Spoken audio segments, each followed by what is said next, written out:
C'est-à-dire qu'il a eu droit à des poursuites judiciaires il est invité à l'Élysée. très nombreuses et il est complètement intégré dans l'establishment, complètement protégé, il continue à faire des affaires. Et je vais vous dire, il continue à exercer en tant qu'avocat.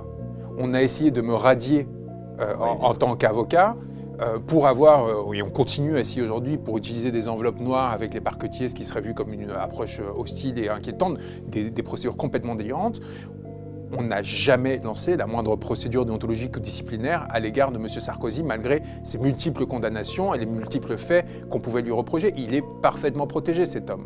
Il est parfaitement protégé et il est, je vais vous dire plus, excessivement protégé. Et à l'inverse, des personnes qui, comme moi, défendent des opposants politiques, qui appellent à une remise en question fondamentale de ce système corruptif qui s'est installé à l'État, au sein de l'État français, se voient visées de façon harcelante par ces mêmes institutions qui se plient et se couchent devant ces personnalités. Donc là, il y a peut-être une question à se poser, plutôt que de s'apitoyer maintenant sur un président de la République qu'il a quand même légèrement cherché et dont on voit bien depuis des décennies que la porosité qu'il a eue avec les milieux d'affaires, avec son cabinet d'avocats, parce qu'il n'a jamais été avocat, cet homme. Ce qu'il a été, c'était un homme d'affaires déguisé.